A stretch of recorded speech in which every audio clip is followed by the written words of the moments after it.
انګریزي کې چې کوم خبرې وکړو نو د کرپشن مطابق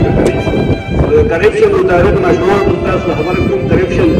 زمونږ د بدقسمتۍ نه په هر څه کې شامل شوی مثال په ډول کې دا د سکول څخه تاسو راځئ دا زمونږ اساتذه څومره دي نو دوی راځي که دوی تاسو کلاس کې ماشومان حاضري او استاد نه راځي یعنې استاد د ماشومانو ته هغه خپل ټیم چې هغه سره ته موجود دی او په هغه فرض دي چې ماشومانو ته سبق ووایي نو دا استاد په دغه کرپشن کې ملوث دی